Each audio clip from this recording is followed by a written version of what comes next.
Yun nga po. At sa mga nagtatanong po, ito po yung ginagamit namin sa pagtatanim ng pakwan. Sugar Baby Max F1. May nakalagay pong Nutri-Shield.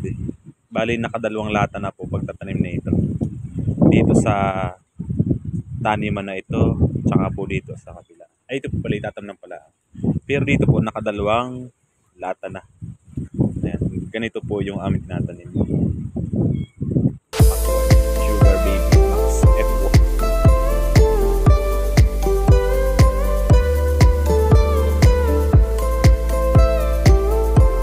Nandito po tayo.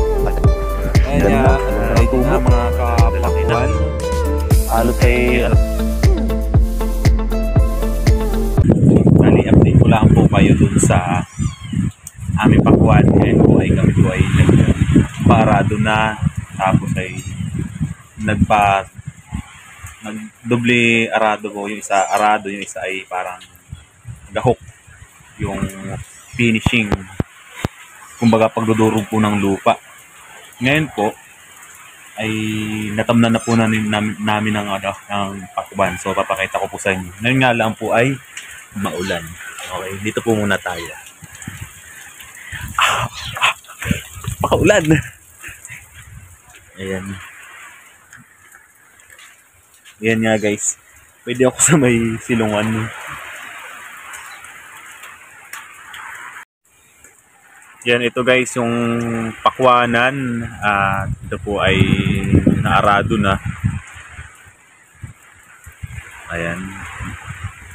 Bali ito po ay wala pang tanim. Pero yung kabila po ay may tanim na. Ipapakita ko rin po. Kaya lang ngayon ay sobrang ulan pa. Hanggang doon po yan. Hanggang doon. Walang tigil po ang ulan. Sana nga po ay bago tumubo ang buto ay sana nga po tumigil ng ulan. Gawa ng masisira na ang pakwan pag tubo na siya at saka biglang ulan, matutunaw yun. So, sana nga po tumila na ito. Ilang araw na rin pong umulan dito. Sa Quezon po ito, sa Quezon. Ayan. Pakita ko rin po yung may tanim na. Ako ay nandito sa may silungan. Tayo po na may pupunta dun sa may tanim na. So, maulan po ngayon. So, kailangan ko pong magpaulan ngayon. At para may pakita sa inyo yung may tanim na. So, baka po hindi nyo rin makita sa video yung tanim kasi nga po hindi pa natubo. Pero papakita ko pa rin po. Pupunta pa rin po tayo doon. Tara po. Kahit umulan. Ayan.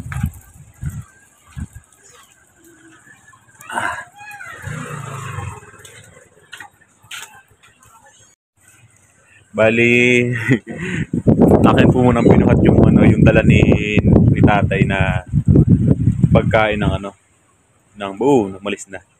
Pagkain ng baboy. Gawa ng inahatid po dito yung pagkain ng baboy. Walang magbubuhat, kaya binuhat ko muna. Ito po yun, inahatid niya pagkain ng baboy. Ayan, binuhat ko. Tayo po, puntahan na po natin yung mga tanim . Grabe, sobrang ulan po dito. Alam. Bayo. Sobrang lakas din na hangin. Ayan nga, at by din na mga kapakwan.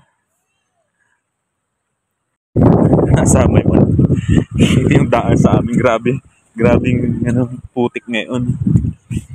Ayan, papakita ko lang sa inyo guys. May tanim dito na po yung may tanim na pakwan. Ayan. May mga gupit na rin po yan. Kaya meron nang nakalagay na bilog dun. Sign na may tanim na po yan. Ayan.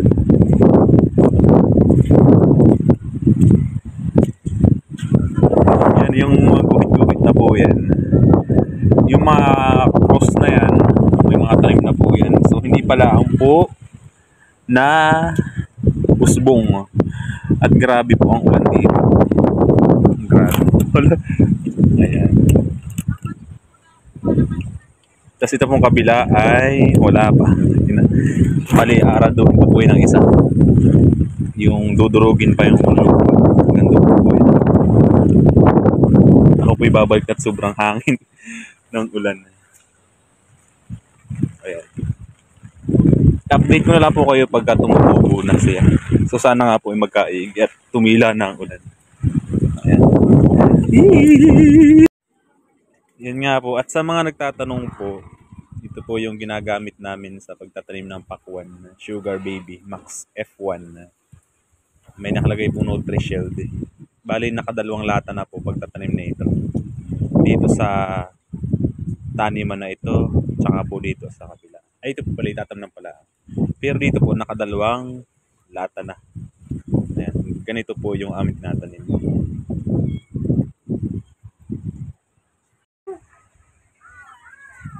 Nilalamig na ang mga pusa. Ming-ming, nilalamig ka? Nilalamig. Papakita ko naman po yung mga baboy na naalaga namin. Ayan. Ayan. Yung mga alaga, lalaki na. Ito rin pong isa. Ayan, yung mga alaga, mga naghiga. Yung ko sa gilid. Lalaki na, nung nakaraan ay maliliit pa. Tapos ito na po yung mga malalaki na. Wow.